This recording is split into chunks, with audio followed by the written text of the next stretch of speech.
Welcome back to AMZ Affiliate Bootcamp. On today's agenda, we have Module 2, Lesson 2, Brainstorming Niche Ideas.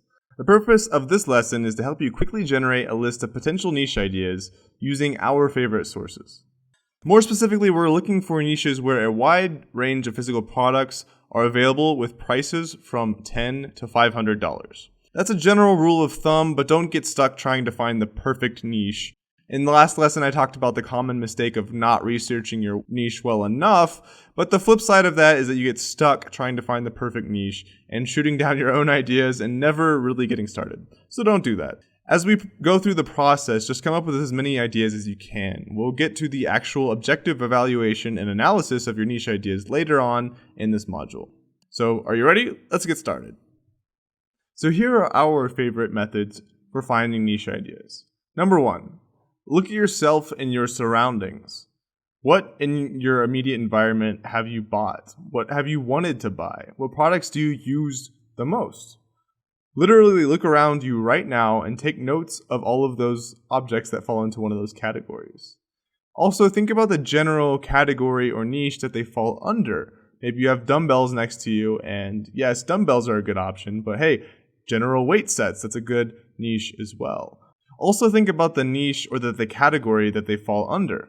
For example, adjustable dumbbells are something you might have next to you, and they're just one type of product that you can promote in the fitness or weightlifting niche.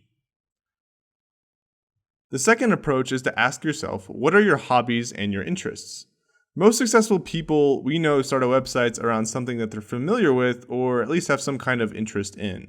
Ask yourself these questions and write down your ideas. What am I naturally good at? What activities do I love and do in my spare time? What types of books and magazines do I usually read? What things do I plan on learning more about in the future? What are my problems that I'm looking for solutions to online? See, these are good options for investigating initial niche ideas, and there's something you'll probably be interested in, have some passion about, and feel motivated to learn more, write more, and deal with a business that deals with this topic on a daily basis. You can also ask your friends and family the same questions. This is a good exercise to help you get out of your own head, because when we analyze niche ideas and business ideas, we tend to go in mental loops and get stuck and not be able to break out of those to make final decisions. So asking other people for their input can help trigger you to think more rationally and make final decisions. You'll also be surprised that they give lots of very good answers that you'd probably never think of. And if you ended up building a site around products or niches they recommend, maybe you can hire them to create content for you, or maybe they'll do it for free if they're really good friends. The third method is to look at Amazon categories and Amazon bestseller lists. So I'm actually going to walk you through the process of doing that right now via visuals, because that's always easier when you can see what you're doing. Okay, so since we're building sites promoting Amazon's products, it would make sense to do our research on Amazon, right? There are 2 ways you can get niche ideas from Amazon. The first one is Amazon categories. First off, you have to go to the Amazon.com full store directory, which looks like this. Then you're going to want to choose any subcategory that you like. I'd recommend to start with one of the following big categories, such as electronics and computers, home, garden and tools, sports and outdoors, automotive and industrial, beauty, health and grocery, and toys, kids, and baby. A lot of the niches you'll be interested in and are very successful are in one of these categories. For example, I chose, for this example, exercise and fitness under the sports and outdoors section. Now look at the left sidebar of this page. You'll see the main categories are broken down into subcategories. Make sure you take note of these, because they're all good niche ideas. You can also scroll down and find a lot more like this.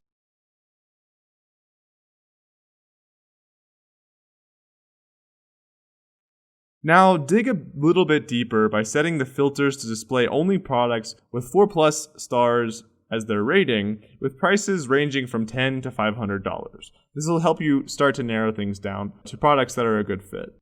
Now go through each product and trim down the names to get only the product keywords. For example, as you can see on this slide, there's really long names for each of these actual titles of the products, but the main keywords are resistance band set, even though there's like 50 words in that title, or vinyl dumbbells, or high density exercise yoga mat, or it could also even be a shorter keyword such as yoga mat, folding mat, balance ball chairs. So make sure you narrow it down and try and cut through all the extra words that they're trying to pack into the title. Remember to get only the product category keywords and not the whole name at this stage, because that will make things a mess as you try and organize all of this. The second approach is to use the Amazon bestseller list. The process is basically the same. You're going to go to the Amazon bestsellers website, then choose any category. Then you're going to look at the subcategories and trim down product names to get only the main keywords. Basically the exact same approach we just went through. You just have a different starting website called the Amazon bestsellers. Great, simple, right? That's all there is to doing product research on Amazon.com. So let's move on to other methods we can use as well. The fourth approach is to look at big review websites. Big review websites usually rank for hundreds of thousands of keywords, but because they're too broad and are ranking purely based on their strong domain authority, in a lot of cases we can beat them pretty easily with more topically relevant websites and keywords. So what you're going to want to do is visit these websites, browse around, and note keywords that interest you. Some examples of this are bestcovery.com and also customersearch.com. But there's many more options as well. Now here's your homework before the next lesson. First off, I want you to brainstorm a list of at least 5 hobbies and interests and 20 product keyword ideas. Now for each product keyword ideas, answer this question. Which interest category does this fall under? You can use that question to brainstorm the bigger niches that you can build your site around. Now here's a tip. About.com is a big media company and they have hundreds of mini websites in almost every niche. You can go there, search for a product keyword, and the results will suggest some topics you can build your site around to promote that type of product. For example, here's the search results for jump ropes. Pay attention to the subdomains. You can see that the topics for a site that promotes jump ropes can be sports medicine or exercises or family fitness, bodybuilding, or running. And finally, record all of what you come up with in the niche brainstorming worksheet, as you can see here in this screenshot. We also have this attached in this module for you to download and use on your own. Stay tuned for the next lesson, lesson 3 of module 2.